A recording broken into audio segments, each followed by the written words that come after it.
Roads twisting hard where the shadows lie. Grip the handle, feel the engines roar.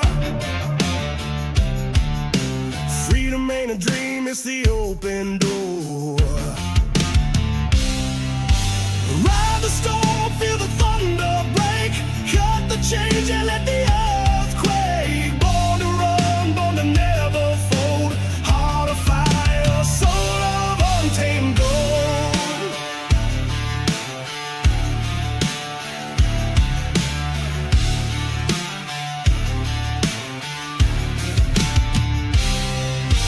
Night's a beast, it devours the weak. Steel and fire, the language I speak.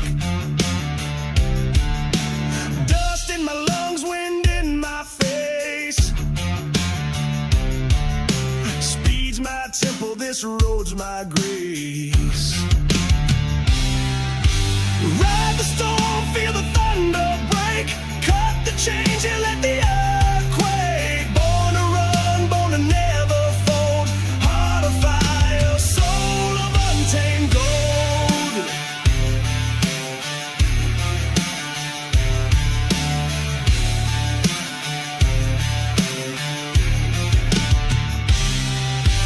Ain't no cage that can hold me down. No leash, no chains, no goddamn crown.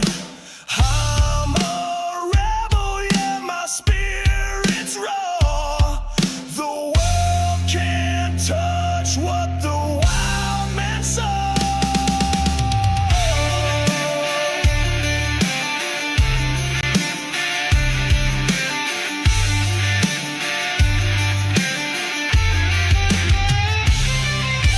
Ride the storm, feel the thunder break. Cut the change and let the earth quake. Born to run, born to never fold. Heart of fire, soul of untamed gold.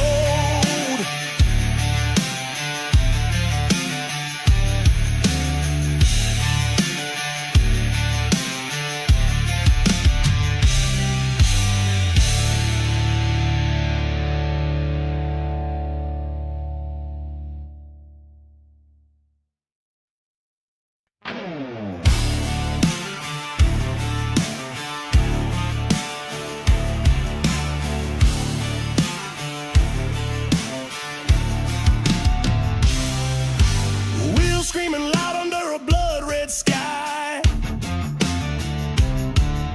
Roads twisting hard where the shadows lie.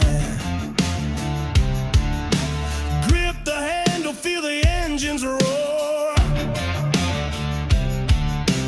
Freedom ain't a dream, it's the open door. Ride the storm, feel the thunder break. Cut the change and let the earth quake. Born to run, born to never fold. Heart of fire, soul of untamed gold.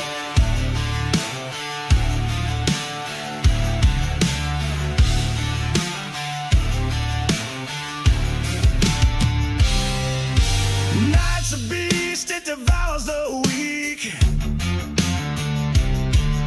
Steel and fire, the language I speak. Dust in my lungs, wind in my face. Speed's my temple, this road's my grace. Ride the storm, feel the thunder break. Cut the change and let the earth quake. Born to run, born to never fold. Heart of fire, soul of untamed gold.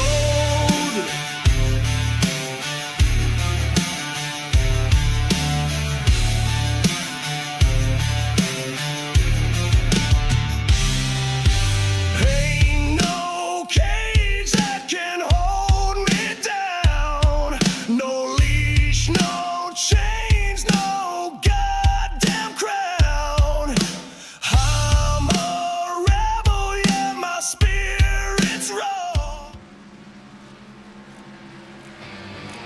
Hello, everybody. Welcome to the NASRA Cup Series on Wednesday nights in the Gen 6 car at Chicagoland Speedway.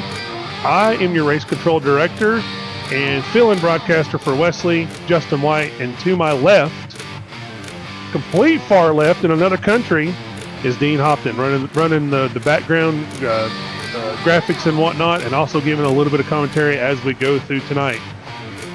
We welcome everybody in as we get this thing. They're kind of finishing up the warm-up now and getting ready to strap into the cars and send this thing for 133 laps around Chicagoland Speedway in the Gen 6 car. Yes, good evening, Justin. Thank you very much. Also the boss man of this fantastic league. As you can see, thank God we're not in Daytona. We're actually over here in Chicago Speedland, of course, for the final round of the regular season before we head off into the playoffs there, Justin. And we got a bit of a stacked grid here tonight, my friend, so I think we'll get down there and we'll introduce the starting lineup for tonight. Absolutely. Let me add a lap right here real quick for the pace car and sign an EOL to somebody from last week. The Raul, number 37, had a little bit of a problem, so now he will be going to the back to start the race. So I signed his EOL. As we get down, here's row one. Starting on pole is Brendan Broadfoot, and to his outside, the 45 of Matt Cherry. On row number two, starting inside, as they say, the catbird seat, Brandon New, and outside of him, Randy Nichols. Randy is a three-time winner in the series this year. Row three is Jonathan Cofield in fifth, and Ryan Tiny Horse Johnson in P6. On row four, we've got Kevin Edwards and Drew Ballesteros. Hang on, we're not going green. On row number five, Joshua Rodriguez, and our standing-in president for the entire league, Cody Knott, in the 26. And row number six, we've got Tristan Bruce in that Lowe's yellow number 23 scheme, and Robbie Richards making his part-time debut, or part-time race here in the 48. Row seven will be Matt Hudgens and Trevor Williams in P14. On row number eight, we've got Tony Burlinson and Roger the Dabold. On row number nine, we've got our newest member of the league, Mark Cofield. I don't know if he's brothers with Jonathan, but we'll find out later. And Jeffrey Johnson in the 33 on P18. On row number 10, we've got the 5 of Matt Holmes and the 20 and P20, the 49 of Chase Albright. On row number 11, we've got 77 Anthony Harden and the number 12 Fuzzy Mongol. And row number 12, Peyton Johnson has made his comeback, hopefully to make the playoffs. And then in 24th, we've got Joshua Croner. In row 13, we've got the 88 of Ben Scanlon, and then in the P26 position, Andrew Olszewski. In the last row of the evening, we've got the 39 of Dane Hagen in 27th, and the guy who just got served his EOL for last week's shenanigans, the 37 overall, Meza. Fantastic. Good job there, boss man. As you can see, a little gloomy conditions here this evening, isn't it? You'd have to say, at Chicagoland. Yep, we got 40. We're at 69 degrees on ambient, our track temperature, 68 ambient temperature as we go into the night with a wind from the north, 3 miles an hour. It is completely overcast with a 48% humidity. So, I mean, we're right in the middle, but it is a little gloomy in Chicagoland, April, and I think in the sim it is April the 1st. So that's where we're racing. That's the time we're racing, April the 1st. So, no chance of rain. This track, and yeah, no chance of rain. As we get down to the evening, the track will cool off and these cars will get faster. Tire management is going to be a big key factor here tonight, as they only have 4 total sets of tires. That means they've got 3 laid in the pits, 75% fuel for a total of 133 laps, with stages at 1 in a caution, stage 2 in a caution in the Gen 6 car. As we round out here, coming out of turn 4, getting ready to go green for 133 laps at Chicagoland. Yes, this is back on the NASCAR schedule, and we put it back on the schedule tonight. Steve Felt, before he retired, I had to pay him a large sum of money to allow us to come back and race here for one, just to try it out, make sure the track's still together. Excellent. Green's out. Green flag. Green flag. And we're coming to the green as Barney the Flagman has dropped the green flag. The 22 of Brandon Broadfoot takes it and charges them off down into turn 1 for 133 laps at Chicagoland to decide the regular season. Who makes the playoffs? Who doesn't?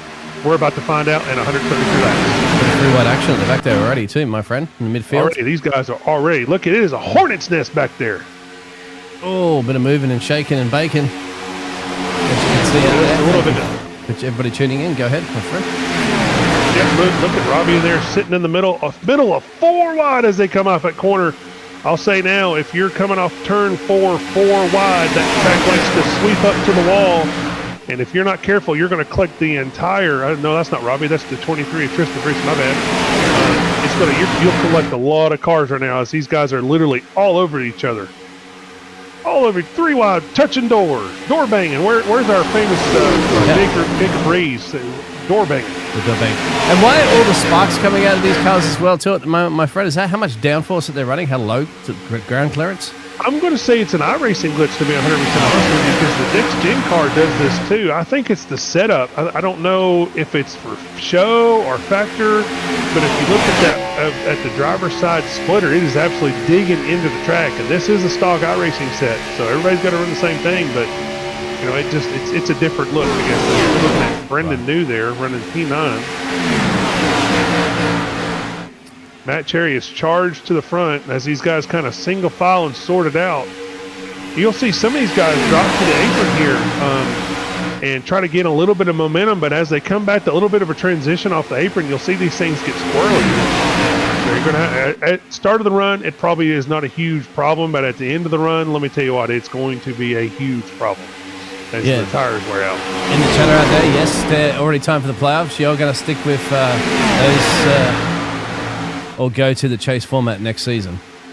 We're going to the chase format next season. We are for sure going to the chase. We start this season on the playoff bracket. We will finish it on the playoff bracket. I don't like changing rules like that in the middle of the season, but we'll stay on the playoff. Top 20 drivers make it to the playoff, and then we'll come down to the final race of 6 and decide it. We'll have 2 rounds, 3, and 1 race to finish it off to see who is crowned the season 2 champion and will join Jeffrey Merck as the Cup Series champion of NASRA. Yeah, old Pookie. He's not here. He said some things, so he's not here tonight, but we wish him well. Oh, and one more thing while we're here. Let's go ahead and wish the boss man all the best. Yes. Brady, still thinking about your brother. Let us know if you need anything. We appreciate you, all the efforts you've put in. Look at there as Tristan Bruce comes around the outside, charging for key number 2 right now. This track, I'll say from a driver's view here, is you're always turning left. This track does not have a straightaway. Everybody thinks this track is a straightaway. No, as you come off turn number 2, you are turning the car left. You are going to burn your tires up way quicker here than you ever thought because you're consistently putting left-hand steering into that car. Yeah, right. If you look at the track, I'll show the track map, but at the moment it just looks like some kids tried to draw a complete circle but didn't quite get it 100%. Whoa, contact in the background. Oh, contact. I think that might have been Caulfield. Like Caulfield. Yep, Caulfield down into the grass here. Oh, is he going to save it? Hold it, son. What a nice save. Break it down. And he's going to save it. Wow, what a save. As he comes back here on the track, he's going to lose a ton of positions there. Yeah. Hopefully he can get rejoined here. He's looking all the way to the back. At least it's not ruined this night. He can recharge and get to lap 30 as the first stage. Oh, he just said on the radio, you better turn your spotter up. We already got beef. Where is Jacob Reeves at? Where's the bell? We don't have the bell, but we got the beef graphic up there at the moment. So interesting. I think we've also got not beef, but we got Smithfield's. Oh, North Carolina's Wesley Outlet in the house. Brian Johnson smacked the wall. Hello, Doc. Had another broadcast I had to take care of, but always enjoy working with Dean and Justin. Final race of the season for the regular season before the playoffs begin. And obviously, just caught some of that commentary you were saying about, Justin, about this racetrack and how unique it is, right? Precision, progressive banking, and you're always turning. It looks like you're always turning. Even though there's a straightaway, kind of, you're always turning the wheel. And what a fun place this is. Whoa, really loose the 2. Brandon New saving it, but losing positions there. Dean, as they work out a 4. Yeah, I just wanted to confirm. Obviously, as you can see, it's perfectly legal for everybody to just go right down behind in the apron into the infield, essentially, if you want. But obviously, it can get a little bit dangerous there with a little bit of a banking change as well, too. But cars are all over the track. I guess just make it use as much as you want. 3 wide doesn't seem to be a problem here in Chicagoland. Oh, it is. Look at these guys. I mean, we've changed the lead how many times? 3, 4 times? Ryan Johnson hit the wall. Now he's charging Matt Cherry for the lead. I hear a lot of radio chatter about guys not using their spotters, and they are all over each other as they're 3, 4 wide sometimes coming. I mean, these guys are literally crawling all over each other. This is how close the racing is right now. We're only on lap 12. Oh, there's another wall hit right there by the How 88. hard is it? Justin, we got a caution. But I was going to say, we got a yellow flag out on the racetrack, guys. Lap number 11, and we got a big crash. Matt Holmes and another car at the bottom of the racetrack, but it looks like worse for wear is Matt Holmes' car. ServPro caution out on lap number 12. I was going to say, though, Justin, obviously, with not having a spotter, having your regular spotter helping you, how difficult is that, especially for a place like this? It's hard. So hard. It is hard because you're getting a car outside. But where is that car? You don't know. A real live spotter. Ooh, as Matt Holmes just creams into the 17. Wow. But yeah, you're not getting that call. Like for instance, if you listen to a normal spotter, you'll hear car outside on your bumper, wheel, door, door. But here, iRacing, car outside. You don't know where. You have no clue. There. As it looks like it is on. Going to be, look at that right Williams. there. Looks like this, Is that Rodriguez got into him? Wow. So there's an accident as he bicycles off the back straightaway. We saw Holmes have a problem, and that's where the 5 T-bones the driver door of Trevor Williams. Matt Holmes did. Go into the cockpit of the 5. Let's look at his incoming view and see what he's seen. What a hit. And remember, guys, this series, there is no fast repair. This is the roof view of Matt Holmes. So we're not in the cockpit. We're in the roof view. Okay. So just watch. Look at all that smoke. Where'd he go? Oh, there he is. Damn! What a hit! Wow. I mean, you just don't know where the accident's happening. Yeah, that's going to be for sure on the 6. Beyond the 6. So somebody. I mean, all he saw was just smoke there, Dean, and then bam, plowed into him. Unbelievable. Wow. So the caution is out. Yeah. By the way, we're in stage number 1 of this race. Obviously, this will be a 133 laps tonight for the drivers that have a lock are going to the playoffs. Remember, this is the last race of the regular season, and then the playoffs begin. And Justin, I guess it's hard. It's easy to say we will have a new Season 2 champion for the NASRA Cup Series presented by Florida Cabinet Distributors because defending champion Jeff Burke has not ran with us this year. So, ran a couple of races, but. You see that? Yeah. I don't know if you mentioned the battle there, but if you look at Brendan New, Matt Hudgens, Ben Scalen, look how close that point battle is. Oh, yeah. Yeah, Andrew Alzewski, Ben Scanlon. By the way, Matt Holmes, one of those cars that just got involved in the accident there. Obviously, Dean, he don't need to have any bad luck tonight because he's on the bubble on the outside looking in there. Yeah, just want to confirm to everybody. I don't know why this has not not been updated. Peyton Johnson's technically he's paid for all the races, so he should be in the locked-in status. That's why he's got a lock. Yeah, that's what I was about to ask you actually. If so it looks like it's a little bit more of a point difference. Looks like Scalen's out right now, and he's 10 points out from Olszewski.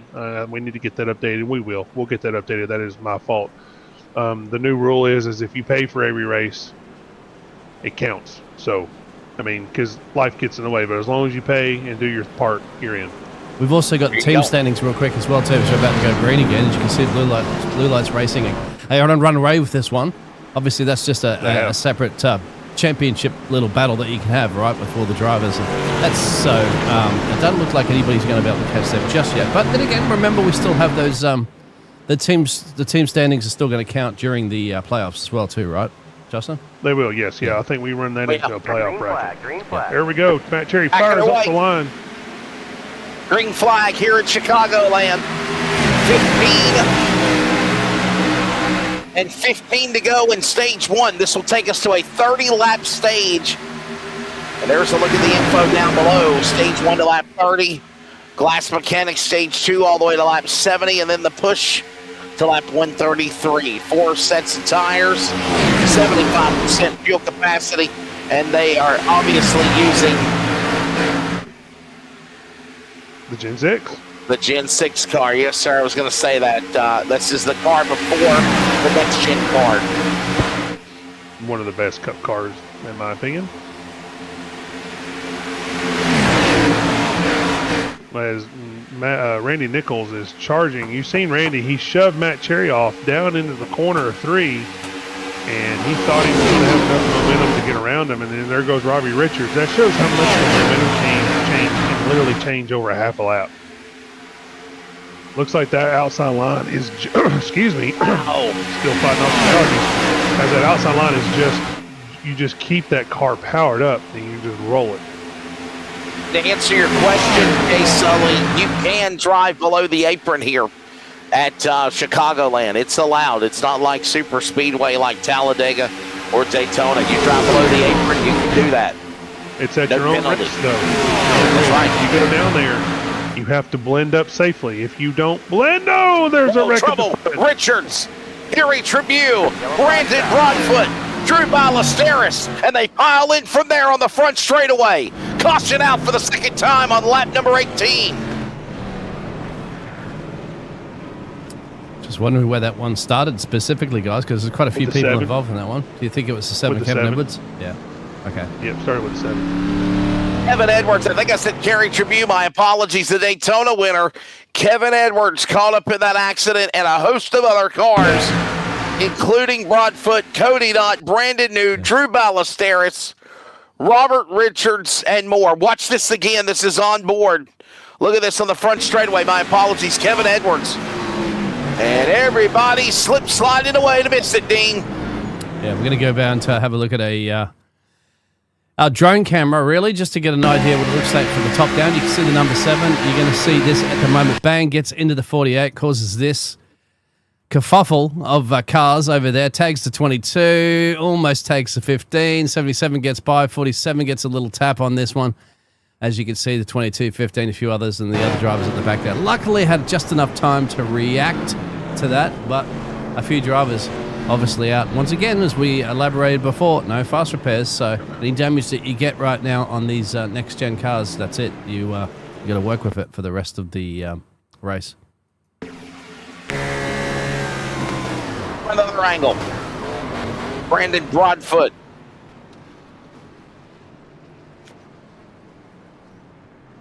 Don't forget he's got that Variety Pack Racing Series Daytona 500 coming up this Saturday. Cody Knott almost snuck through there, didn't he? And he gets tagged. Oh, boy. Wow, Jeffrey Johnson nowhere to go there, Justin, when he got hit up against the outside safer barrier. The 33. Watch Brandon New here. All you're seeing is smoke, isn't it? There's really no way. You just do your aim for it, and then just hope that the car's going to be out of the way by the time that you get there, because generally, most of the time, isn't it, the cars are moving around there. Oh, that's the famous quote from Days of Thunder with Harry Hogg and Cole Trickle, right? You know, Rowdy was spinning across the track. The rule is you go straight forward, Justin. I never took my foot off the gas. He should have been gold by the time I got there. Yeah. Rest in peace, Robert Duvall, Harry Hogg from Days of Thunder. It makes sense because generally cars aren't going to be stationary. They're going to be moving, right? So if the smoke's there when you're aiming for it, the car should be out of the way by the time you hit it. But it's just Daytona is, and the reason why is because of the banking. Right. Yeah. The banking is going to shove it down the track. At a more flat track, I think I'd want to go to the inside because I think the cars, the centrifugal force will pull them outside. Yeah, for sure. Well, you know, Harry Hogg's quote to him, the response was, I think another car came out of nowhere and knocked you into Rowdy. Just one of those things that never happens. So, and obviously we saw cars like pinballs a moment ago on the front straightaway, slamming and gliding into the wall from the top of the outside safety barrier down to the bottom of the apron. And we'll get ready to set them up for the restart. Under 10 remaining. 21 completed of a 30-lap stage. Lights off on the pace car. And we'll get ready to go back for a restart. Set up your top 10 now. Matt Cherry, Randy Nichols on row number 1. Couple of Toyotas and Chevrolets in the next couple of spots, including Tristan Bruce. Mark Cofield. By the way, that's Jonathan Cofield's dad. Mark Cofield racing tonight in the number 4 position.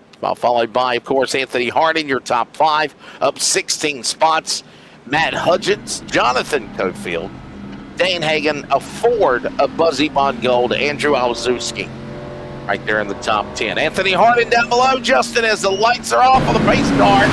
The lights above, the candlesticks above are illuminated. We'll be ready for night racing. I hope they're going very soon as we come back to green. We can barely see the colours. Get some lights turned on here. Well, you got to remember, I don't know if it's a gloom.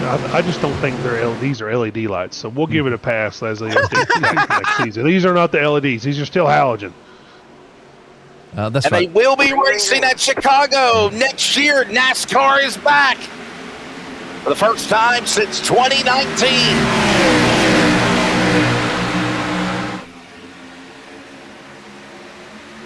And we're back in our way.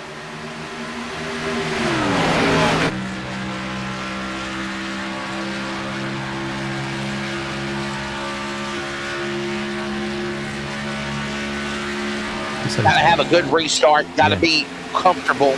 That's exactly what Matt Cherry's trying to do. Is he's trying to block a couple of lanes more than one. All these cars from top to bottom down below. Matt Cherry carrying a cavalry with him, and all the while behind him, Tristan Bruce, no correction. Mark Cofield, Anthony Harding, they're sizing each other up in a shower spark just as they work in 2. I know Mark Cofield already making his presence known in his first race in the NASRA Cup Series. He's like, hey, y'all, hi, I'm here, and I'm here to challenge for the win. So you better go ahead and drive a little faster. Matt Cherry charging right here, charging hard. Oh, to the outside of Randy Nichols, going to take that position back, just powered right through him. I think the outside lane is where you want to be. That's where the momentum is. That's where you want to be, because as you come off 2 here, you got to drift up the track, and you can't. Oh, as he cuts him off. Oh. Wow. Friends. That was risky. There's a wall right in the background as well, too.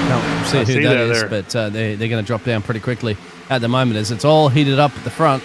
That's absolutely sure. So Cherry, Nichols, and Brucey all going for it. Harden, Cofield dropping back just a little bit as the 23 going on the inside. That's what T. Bruce likes to have on his car. And we're going to go 3 wide. You have to make sure that when you slide up, you don't slide straight up into another car. That's why it's important to listen to your spotter. I think Matt Cherry's sitting in the catbird seat here, to be honest with you. I think he's going to have to literally push him off to take that outside line away. Oh, as they almost touch. Somehow holding it together down below the bottom of the apron. Hold it on. Nichols on the bottom. Just not enough to clear him. Cherry under attack. Here comes Bruce in the yellow lows. 23. And Cofield and Harding. And I don't mean hit Mark now. Look at Jonathan Cofield. He's up there. There's Bruce. Under 5 to go in stage number 1 there, Dean. Yeah, we talked about the sparks before, though, so everybody tuning in, of course, and there's a question answered out there, Sully, about you can go all the way down in the dog leg that they call it, isn't it, the inside apron. It's all open in the track. Yeah, you can go down in the grass if you want to, but there's no traction out there, so I wouldn't recommend it. But you can use as much as you want. That's the reason why you also see a lot of 3-wide action as Cherry's starting to pull that little bit of a gap away now with 3 to go at the end of stage 1.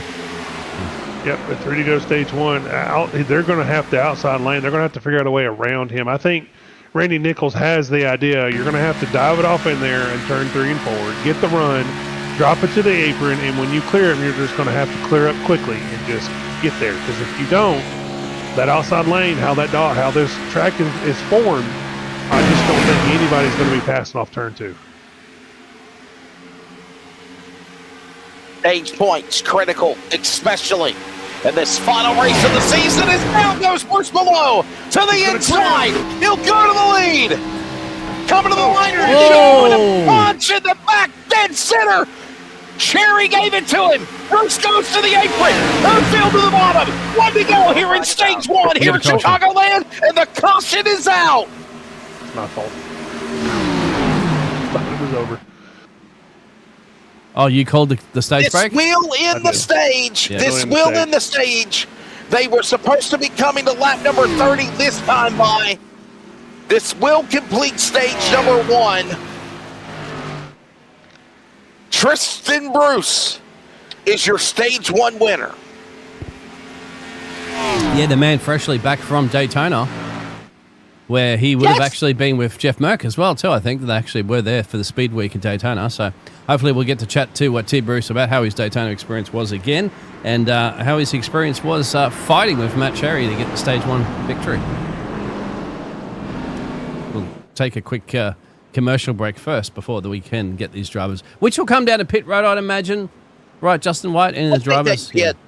I would think they'd come down to pit, obviously. Yeah, 45% fuel capacity. I mean, I would think, or are they in 75% actually, I think? 75. They're going to come down to the pit lane. We're going to step away. They're pitting. We'll talk to TV next.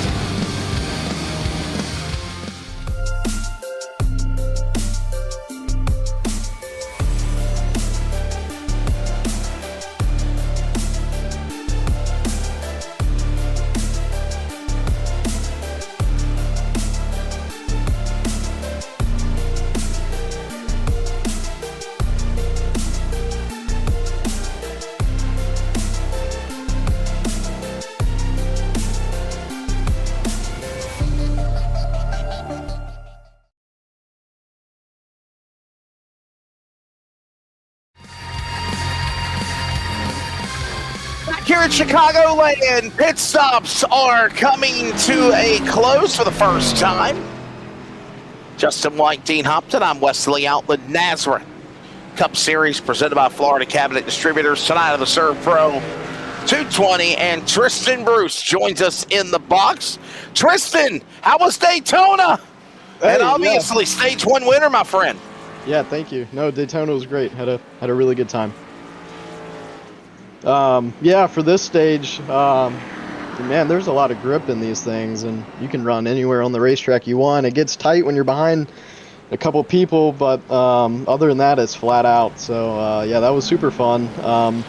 I sent that in there like a freaking sprint car to take the stage win right there. I was hoping Cherry didn't, run into the back of me there. I thought he would have had enough time to choose another lane or something, but is what it is. Yeah, that was cool.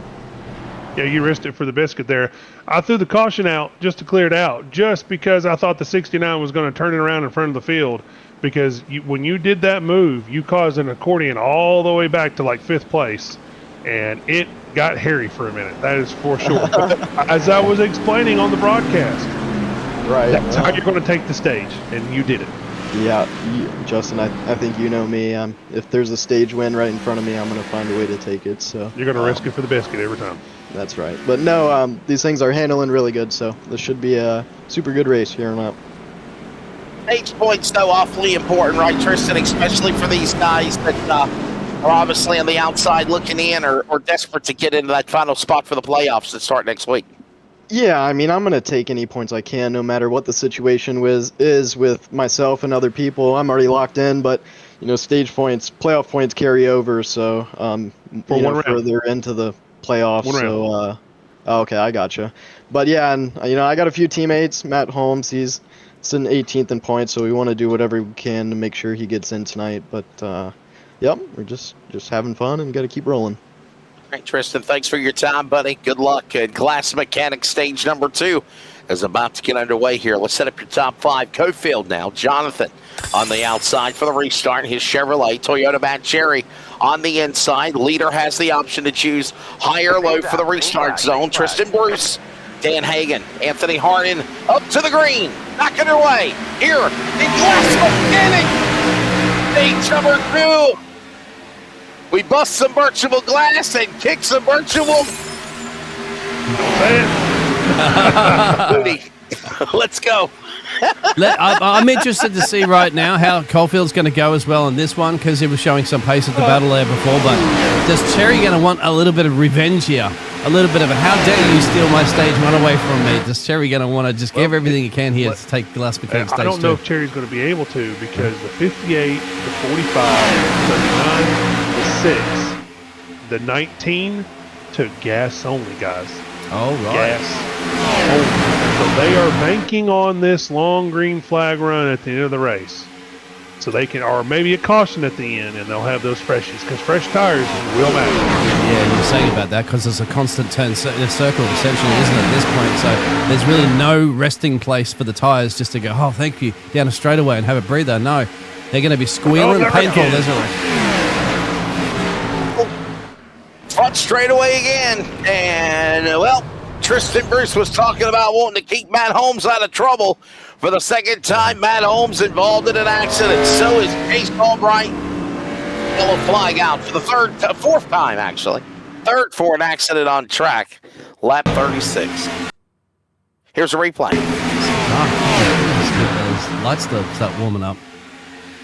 So, it's before that. It's before Matty. So it's a 6 and a 49 absolutely slammed into each other. Matt's had nowhere to go here. Cody Knott, guys. Look at Cody Knott trying to weasel through there, and he couldn't get away from it. No correction. I'm sorry. That's Ben Scanlon in the 88. Right, Justin, there's a couple of those drivers on the bubble in the playoffs trying to get in, and they're having bad luck like Holmes and Scanlon.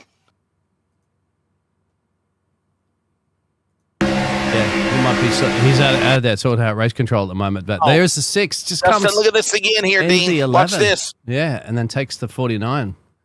And that's causing... Alzewski and Rodriguez made contact, and then Rodriguez bounces off the 49 of Albright. Scanlon gets caught up in it, and then there's contact again, and Scanlon tags Holmes' car to miss the red car of the number 2 machine of Brandon New. Watch this again. Yeah, Justin, the drivers aren't allowed to tow immediately, are they? They're still in an incident right there, and this is what happened to John Rodriguez. He did get in his seat there, I don't know, 11 into the 6, I said it's close, then takes out the 49. Boy. Then the 88 gets involved, and a few of the other drivers as well, too. So there's a tag, I think, for Cody Knott or something. But he tows kind of here as well. I think that's a no-no, isn't it? You're not supposed to tow. Still, he's just towed right there, Rodriguez. Did he panic too fast and oh, he's blinking? Like toe it might not be a toe. It yeah, could be a blink. I'm not sure.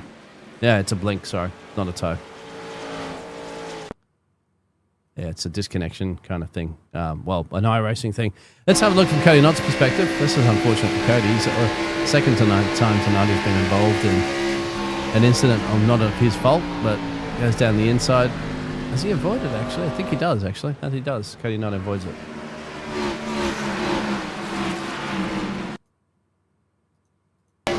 Oh, that was at the end of Chase Albright there, Wes.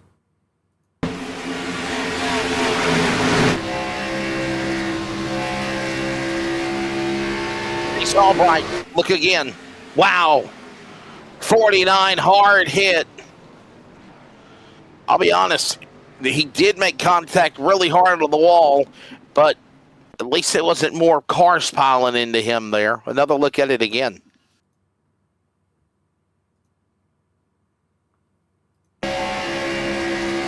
This from Matt Holmes' perspective. He's going to see that accident unfold and nowhere to go. Oh, he almost avoided it, didn't he? And then he got clipped in the middle there. Just bang, a little tap from the 49. Hang on, we're not going green. We're not going green at the moment. We're going to be extending for another lap as they sort themselves out. But that's, yeah, the bit of cars all over the place at the moment. They're coming down from pit road to get some repairs. A few drivers have been on that Wrench Wranglers repair list as well too this evening there, Wesley. As you can see at the moment, they're starting to rack and stack up here on lap 39 in stage 2. Dean, I'm noticing Justin, are you back with us yet? I'm noticing these cars are bottoming out and sparking like crazy. Can you explain why that is? A lot more than we've seen before. iRacing setup. Give me one more second and I will explain it. Let me tell these guys what I did. All right. He explained it before, Wesley, when you're just coming off your other broadcast. It's a more of a visual thing. These are stock setups that these drivers have, so that they're all the same fixed setups. iRacing seems to, for some reason, show sparks and stuff like that, but they're running really low. But apparently, Justin will explain. But I mean, like when you go to your local racetrack or you go to a race for general, when they dive into the corner in the banking, normally cars bottom out at night. You do see a shower of sparks because the bottom of the rear end of the car is scraping on the pavement, as they bottom out. But I'm seeing a whole lot more sparks, even down the straightaway, for that matter, than what we're seeing just in the corners. I don't know. Dean, can you give us a rear view chase look, like rear chase look of the car? What do you mean? Yeah, there you go. Well, so that one. So when we get back full speed here, man, after we go green, do this view again, and let's take a look at the left side of the car, which will be the right side of what you're looking at. But let's go back green. Well, we'll go back green in a minute. The right side of the car on yours, left side if you're driving. Watch that splitter dig into the track. That's where the sparks are coming from. This is an iRacing set. This is where it came from. I didn't make any adjustments to it. And it will just spark like crazy. If you see the next gen car, it'll spark as well at Daytona. I honestly think iRacing did it a little too much, and they need to dial it back a little bit. Too much graphic spark, I think. Gotcha. And I think they'll get it dialed in a little bit because they were sparking. People were like, "Oh, they're sparking. Why can't we see it?" Well, now they put too much. Right. So you'll see the next gens do it. You'll see the Gen 4s do it. But I think they'll dial it in and get ready to get it back as we get ready to go back green here with Tristan Bruce leading them back to the flag. There he goes. All right, iRacing, if you're paying attention, thank you for tuning in and listening. Seeing broadcast 3 of these a day. You should listen to the broadcasters. Anyway, we'll see. Back on our way. And don't forget, Chicagoland is old. It's a very old track. It's very bumpy. You're exactly right. Yes, you're exactly right, Justin. And it's an abrasive track. It's a very tires used up quickly. Hey, watch that car. Watch that splitter bounce off the track. That's where you're starting. That's front left, bam, isn't bam, it? bam, bam. Front left. If you're a driver in the car, you're losing front end grip. But here in iRacing, that ain't how it works. It's just a simulator. It ain't perfect. Because if you watch them, you'll see the left side. The left side of the car is where all those sparks are coming from. Yeah, the front left fender, I think we mentioned. Yeah, back straightaway now. Tristan Bruce back out in front again, but got Nichols behind him. Harden, Cofield, top 5. Hey, Justin, you were going to mention that you threw the caution maybe a little too quickly before the end of stage 1, and it involved Nichols' car. Looking for the lead now on Bruce. Can you let our audience know a little bit more about that? Yep, yeah, I explained it underneath the interview there as well. I'll explain it again. The 7 or the 23, when he made his move, he come up across the track, cut off the nose of the 45, then smacked the wall a little bit, and then accordion effect come back all the way to the 69. The 69 come off, and he got loose. I seen him flash his numbers to the field. Didn't think he was going to save it, so I threw it as a precautionary measure just to prevent everybody from piling in. It's the end of the stage. Everybody's going for everything they can get. I just didn't want it to cause a bigger problem because we only have, 24 cars right now in the field running right now, 28. I just wanted everybody to be able to finish the race and not just piling in there because everybody's going for stage race. I mean, it's a cutoff race for the playoffs. Cutoff race for the playoffs. You got to go for it. And by the way, they were going to be coming to the stage lap anyway the following circuit. So usually as it stands, when the caution comes out, the stage will end on whatever lap it is, whether it is under green or under caution or whatever lap is, a couple of laps after yellow. They were literally going to be looking for the caution to end the stage. And, I'd say good call. Right now, Tristan Bruce, stage 1 winner, down below, trying to battle around Harden and Nichols. Nichols now in the lead, down below in the apron of the white Toyota.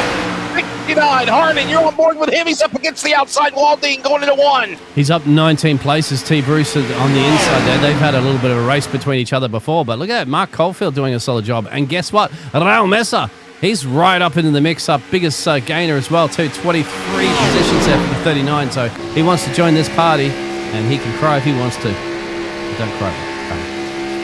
Yeah, remember, Raul was the one to receive the EOL to start the race, so he started dead last. Dead last from the last week's shenanigans, and he's already up here sitting inside the top 5 with about we're at 47, 30 laps to go on the stage?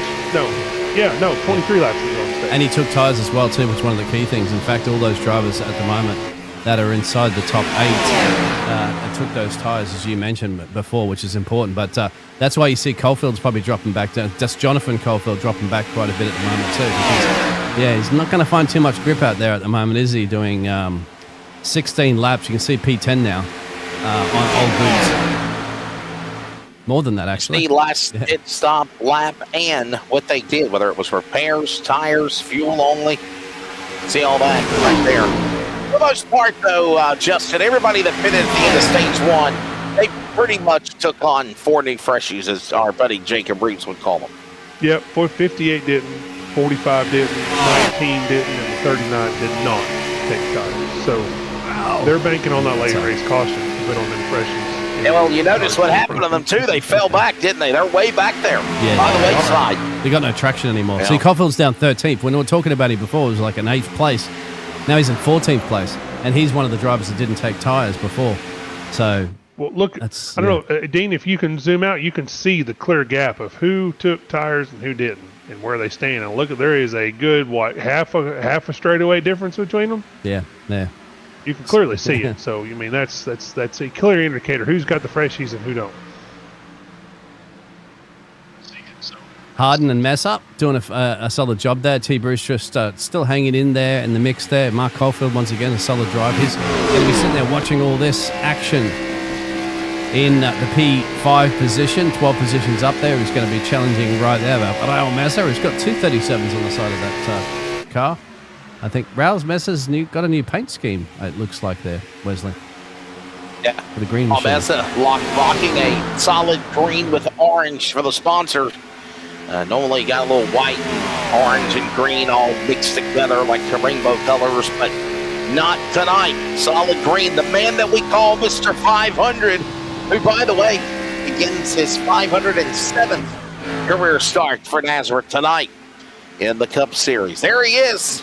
Raul Massa still looking, though, Justin, for that first ever career win for NASRA. Right now, solid run in the top 5, going after Bruce, stage 1 winner for 3rd. Yep, and those NASRA wins are hard to come by. I think I have 4 or 5, and I've been racing 300-plus races. They're not easy to come by, so when you can get them, you better collect them. And mentioning how you were late, I brought us in for the broadcast. Yes. I want to know. Let's let the viewers decide who had the better bring-in, Wesley or Justin. Look at last week's race for Wesley. Look at this week for Justin, and place your bets. Who brought the NASRA Cup Series in better on the broadcast network when we started broadcasting? Wesley. Hey, since you signed my paycheck, I'm going to say you did. we got commentators beef up here. All right, okay, so Wesley, you might be out of a job. Thank you for covering for me. I appreciate it. No, you're good, Justin. Thank you. Yeah, it looks like since we come back to the new year, you've actually kind of found the niche of coming in here and commentating whenever you want to with Dean. Dean. Yeah, I used to do it before, and just takes you a minute to get back into the swing of things, getting your brain fired off on what to say and how to say it, so it's interesting and entertaining. And it's like riding a bicycle. Once you get back, it may be a little rusty when you first start back, but it comes back. I appreciate it. It helps me out as well too, because I got a lot of buttons to press, and sometimes it's a bit distracting to do both. So always good to have good commentators in there to cover you for that. That's why I can't really do lead. I can't do lead and produce at the same time. It's too much for me. No, I don't blame you. There's too many. I already tried to lead race control, and I'm already about to lose my mind, pull my hair out. I'm waiting for you to hit the wrong button and think you're race directing while you're in the booth. Accidentally don't hit the advanced session one, right? Don't advance the session and just end the race. At least until the race starts. Then you can hit that advanced session all you want. Yeah. Well, we are closing in on 15 laps to go in stage number 2, presented by the Glass Mechanic. Justin White, Dean Hopton, I'm Wesley Outland. We are in to the 40-lap stretch of the race. which will take us all the way to lap number 70. Caution will be displayed, presented by ServPro at the end of the stage. And get it while the getting's good. As many positions you can climb, as many cars as you can pick off. And what you need to do there is look at the Harley-Davidson machine. Nice battle going on there between Mark Cofield. By the way, that is the father of Jonathan Cofield. Yeah. NASRA DSR Truck Series champion of last year. And that's Father Mark of that Harley-Davidson number 57. I took a screenshot of that car right there, Dean and Justin. Yep. Sent it to my dad. I said, Dad, you got to check out this Harley-Davidson car. Raw Mezza's disappearing. A little ink and blink and nod. Get back up there, buddy. Yeah, he's an easy rider. That Mark Cofield. Let's just watch that. Badass-looking race car right there, man. Yeah. My dad's got a Harley-Davidson motorcycle, and I was just like, Dad, you got to check out this car. I was just wondering if I have any This guy's rocking Harley-Davidson sound Harley-Davidson, effects, so. like a Harley-Davidson startup sound effect on the sound effect board, but I don't have one at the moment. That'd be quite good. Chopper. It's chopper time. It's a chopper, baby. Who's chopper? Zed. Who's Zed? Zed's dead, baby. Oh, you're doing Pulp Fiction. Yes, sir. Yeah. I know you'd get it there, Wesley, along the line. Well, Randy in the lead here at the moment. Randy doesn't have his camera on. He used to have his camera on, but he's got a dominating with 12 to go. He's got a second and changer there over T. Bruce, who was our stage 1 winner, who's trying to keep this gaggle of cars behind him of Harden, Raul Mesa, Mark Cofield. And then you got a big gap down there to Tiny Horse. He's all by himself there, as you can see. Season. That's And interesting. what a season, by the way, for Randy Nichols already, right? Dean and Justin, I mean, he already won multiple races this year. We know he's going to be one of the guys in the playoffs. He just wants to put the stamp on the whole deal and stay up in front and win the final race of the year. And the question to that, Justin, being not a super speedway, is it you find the run at the front so far up the road there? I mean, as long as he doesn't push his tires too hard or anything like that, he's got no dirty air. If it were me and I were him and I had a groove going on and I was running, if I'm running the second fastest lap time on the track, you bet your tail I'd be up there running up front. Clean air is king, baby. Yeah, you can see it at the moment there. He's the 5th fastest on the average of 5 laps there, which is practically... 5th fastest. I couldn't count fast enough. 4th fastest as well, too. But if you look at it, 6 to 1, half a dozen to another, really, in those times. Tiny Horse being the quickest. But go ahead. But if you look at the 23 to 77, they're running 7.46, 8.23. He's running 6.93s. He's a 1/10 to 2/10 faster. That's true. Than second, third. Yep. He's running away with this right now. I ain't worried about what's happening in 10th place. That guy's got cars to pass. Second, third's where you want to be, and he's already faster than them altogether. True. So good luck catching him. I mean, he's got 9 laps to go, or 8.5 laps to go here. Unless he just absolutely screws up, I don't see him losing this stage. And Wesley, if you look at that little track map as well, too, look at that. So you see where that 1 dot is? That's where he is. He's got no traffic up the road to deal with. He's essentially got 2 turns or half a track of nothingness, so he could just focus on his drive with 9 to go and sit there and go, give me that stage 2 instead of by the glass mechanic win, please. You can give it to me now if you want. faster that lap again over second place. I mean, he's got it. He's got the line. He knows where to run. This is good for him. This is good for Randy, because here's why. Come to stage 3, he's going to run this line he's running right now. He knows he gets out front, he's going to walk away. He's going to walk away from everybody. He's running a little bit different line of 1 and 2 compared to 3 and 4, but it's working. It's clearly working. He's got it down pat. Anthony Harden and Tristan Bruce are literally nose to tail. The wheel. This truck is not it looks like Harden's really finding the wheel there, man. It looks like it's really tied in, loose off the center. Yeah, in for certain sure. corners. In certain corners, you'll see it really Watch him rest his shake. hand. See? Watch him rest his hand. You see him rest his hand right there. You put it on the center of the wheel because his hands are hurting. He's pulling on that wheel. Look at that focus. And by the way, Randy Nichols up ahead. He's in stealth mode. He has checked out from Bruce and Hart in the battle for second, with now 6 remaining in Glass Mechanic stage number 2. I just want to shoot back here for a second, because this is where that second pack is Look at action. this. Mondo. Everywhere. It's almost 4. You think Jonathan Cofield, Justin's ready for a caution? Yep, I got my button. I got my hand over the button. It's hovering. Yeah, this has been brewing for a while, actually, between these Look drivers. at Cofield. Out. The tire's worn out. He's still hanging on his own, though, man. He really is. Yeah, he is, actually. Out of the there with Somehow, Cherry. That's Matt Cherry as well, but for those guys elected not to take on tires.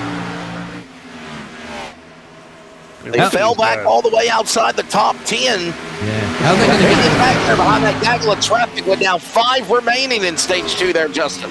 That is a hornet's nest if I ever seen one. Look at all of them buzzed. Yeah, that's a I don't know storm if brewing right there, buddy. I don't know if I'd want. Oh, Leslie, one of them tags the wall. See the smoke. I don't know if I'd want to be in the middle of that. No way. That's my friend, Mr. Excitement. Jimmy Spencer used to say he's in the snakes Oh, patch right yeah. now. I bet you it is a heck of a fun race to drive right now because that's where iRacing, that's where you cut your teeth at right there. That's fun. You're racing hard door to door against each other, a whole pack of cars. This is fun right here. This is where the fun is.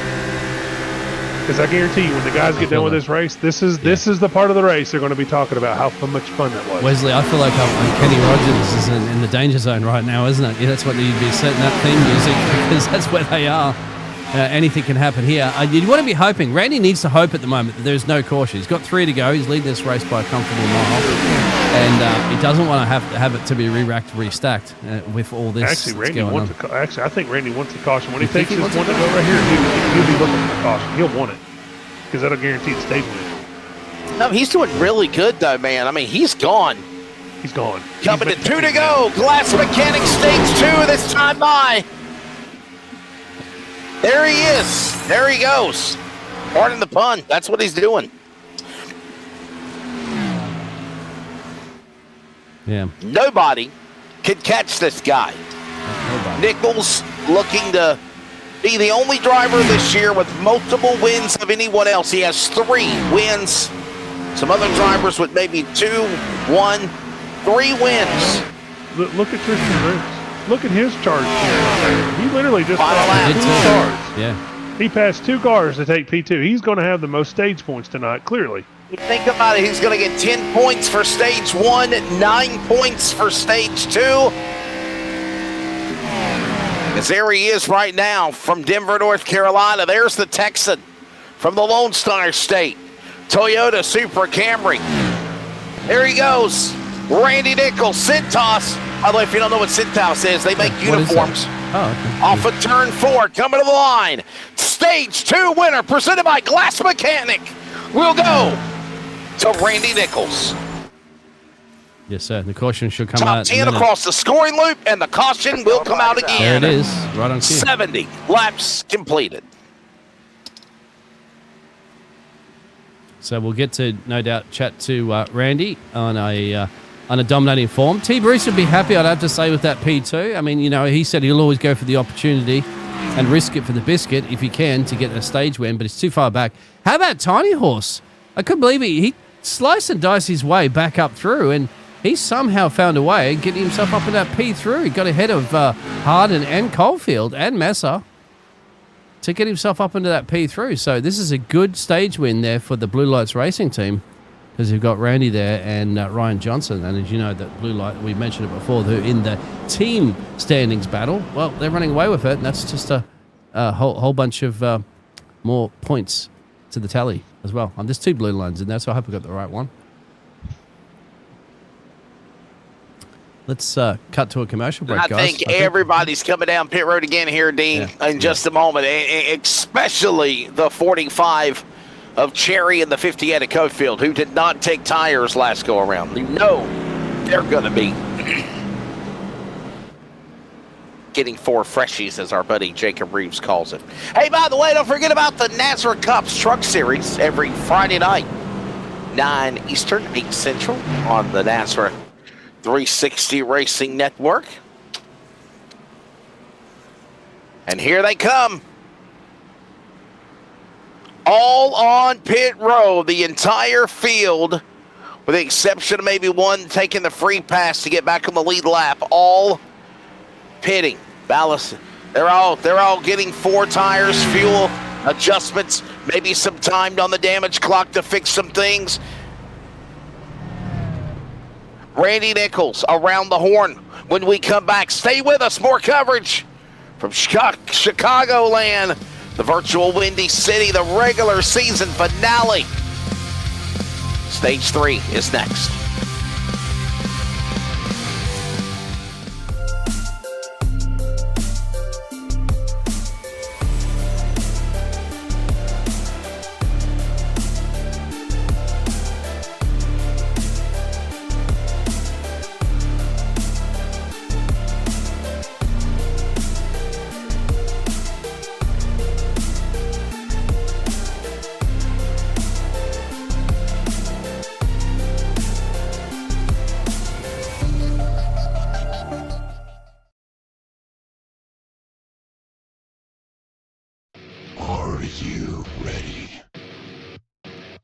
For Murph's Magical Creations. Home to custom laser engraving and gifts.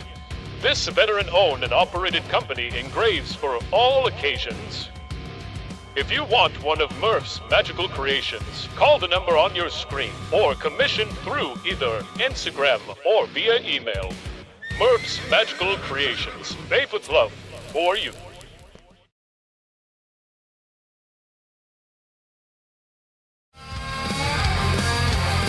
Welcome back.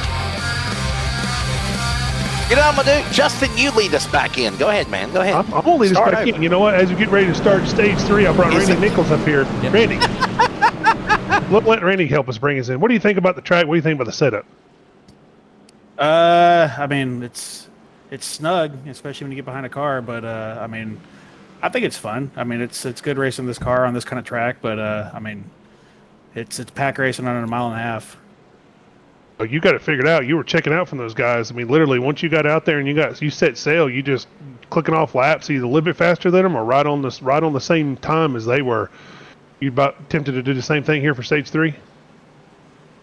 I don't know. We'll see. I mean, I know these guys are going to be driving harder on the restart, but we'll figure it out as we go. All right, 10-4. I'm going to let you get back in there. I'm going to put you back in there. I don't want to keep you too much longer.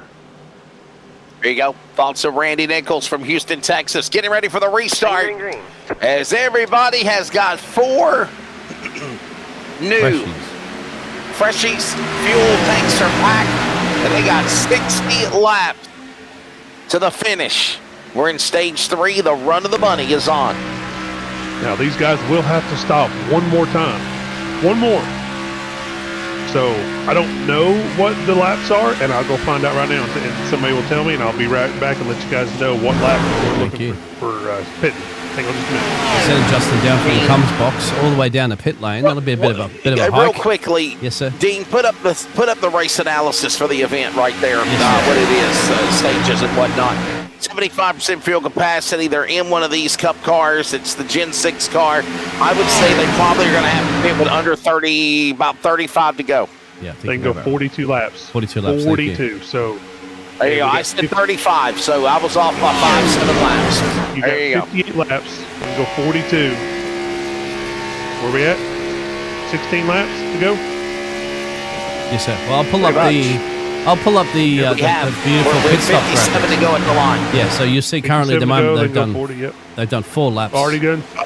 So, yeah, you're right. About 20 to go. About 20, 15 to go. They're going to have to pit. They're going to make the decision.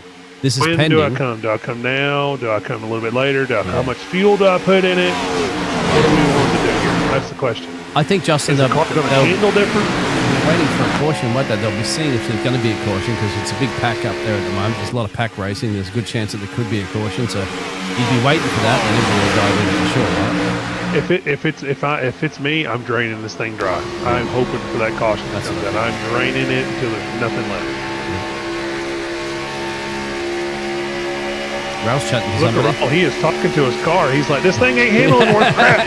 This thing sucks. It's like, go on, you got to give your car a Sheila's name, right? That's what they say. Like, you know, Yep. a lot of drivers I wonder do if he'll talk that. to it again here. I wonder if he'll talk to his car again here.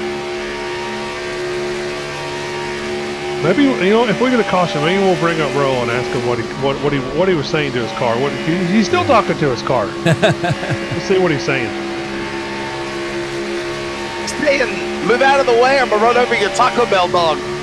I mean, that's very well. We'll find out here, man. If we get a caution, we'll bring Raul. We're going to Bangkok. Yeah, he's talking to somebody, isn't he? So he hasn't got his headphones on, so he might be able to hear the actual audio through the headphones, even though, if it's blasting. He's got his microphone there on the headset, so I'm sure they can hear him on the mic. I don't know how he can hear the other drivers unless he's got some external speakers, but he's up there with Cherry, Ballesteros there. Oh, lots of drivers all in the mix. Where did there you go. Ryan Johnson's dropped back quite a bit now? Caulfield's back there, Cody Knott's up there, and Buzzy Mongold is making some gain in this Hornet's Nest, as mentioned in the chat. Thank you, everybody, for tuning in. Make sure you do hit the bell, the like, and subscribe. Just at least a like. If you like the race, love it. If you haven't subscribed, there's lots of racing, of course, on the NASRA 360 Racing Network. And the bell notifications are so that you don't miss it. We'll send you a little text message and a little email notification to say, They hey. send you a 30-minute reminder before the broadcast goes live. Yep. Yeah. We all forget, we're all busy, so hit that bell and it lets you know, hey, I got a race, there's a race coming up.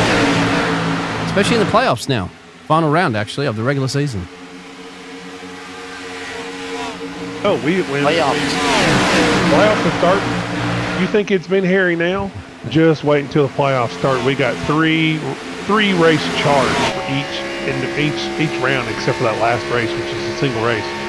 These guys are going. The tension and the anxiety is going to rise. You're going to watch guys make desperate moves to make the next round for the cutoff.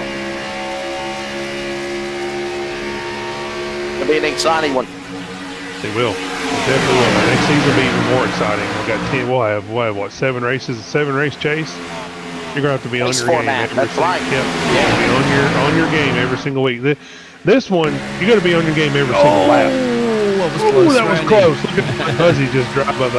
Randy's trying his best to kind of keep these guys at bay. I'm going to be honest with you. I told somebody jokingly that after Daytona on Sunday in the 500 that Tyler Reddick won the crazy finish coming to the line, and said, well, he won the race, but he's not in the playoffs.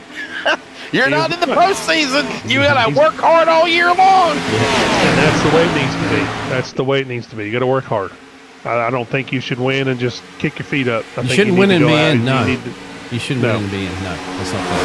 Because it's a lucky break. I was going to ask you, with Nick Johnson having a win and he's outside the top 20 or what the states are showing, he's only got 8 starts. That be why he's not being pushed up? But he's in, though. He paid for every race. The rule is, if you pay for the season, you're in. We're not real NASCAR drivers.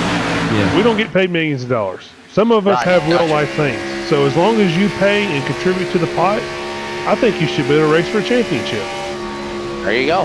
And the same thing goes now next season with the chase. It's going to be a little different. Yes, you can still pay and you'll still get those points, but you're not just winning in anymore. It doesn't work that way. You've got to be here. You'll get a couple of add a couple of drop races to it. This behind Raul Massa. He's lucky to get ahead of all this right now because Raul Massa does not want to be in this Hornet's Nest. There's Diebold Nichols up the road there. That's Johnson, Ballesteros, Cherry, Knott, Buzzy, all in the mix there behind him. Raul's on a rampage, isn't he? 23 up. Harden's up 20. T. Bruce is behind him. They've got a huge gap. Harden's there. There's T. Bruce. Those two are battling. And then they're like, where's anybody else? Is there anybody else on the racetrack? Yes, they are. 2 seconds of change down the road in this pack, led by Randy. These guys are running, they were running. Now they're a tenth slower than 3rd and 4th. I think they just charged really hard to get out front, and now they're going to have to kind of maintain that gap. If I were the 77 and the 23, I would settle in, use the draft off each other, and try my best to keep the car, keep everybody else at bay until it's time for pits. I mean, you've already charged to the front. Use each other, and just kind of just glide, because we're closing in on pit stops. We're 46 laps to go, four more laps, and pit stops could be starting at any moment, depending on who wants to come down. If it's me, I'm staying out until the bitter end. I'm draining that thing. I'm actually asking crew chief, how many laps can I truly go? Can I go one more? Can I go one more? Hopes for that caution to come out. Undercut, right? Who's going to go for the undercut? Who's going to try to one-up the drivers up in the front? Well, you've seen how tires matter. You've seen it. They matter. Tires matter. Also, keep an eye out for That's one thing is Ron Tony Johnson Horse. is struggling here a little bit. Like Randy said, this thing is a super speedway draft package, just with a little bit of turning into it. So But Ryan, as you know, the tiny horse, he's always a man that he's happy to be hovering around 10th, 9th, 5th, 6th, whatever. But when push comes to shove and you get down to that 10 to go, he always seems to be around that podium position area. As you can see, he's slowly working his way up there. He's got that pit stop everybody does. He's got Diebold, who's done a fantastic job as well. He's coming side by side. He's got Randy Nichols, T. Bruce, then Harden. They've been drivers that they're going to be ones to want to beat for this race. I don't know what happened with Cherry's pace falling off too. That's quite interesting because he's back in P8, but I wouldn't count him out necessarily. I remember Cherry did lead a bunch of laps earlier too. There's your lap lead spots. Cherry still led 25 laps from the very start there, and Randy leading the most, but can't count him out as well on a late charge to when it counts, of course, for the final victory of the final regular race of the season.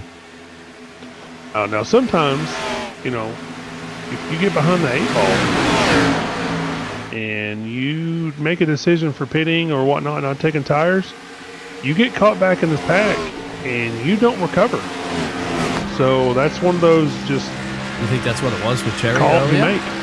Yeah, I think because he was leading the race and he made the call not to take tires. Now he's kind of stuck back here, in mid-pack, 7th, 8th, 9th. He's going to have to do something to break away from these guys. And once you're caught back here, you're just caught.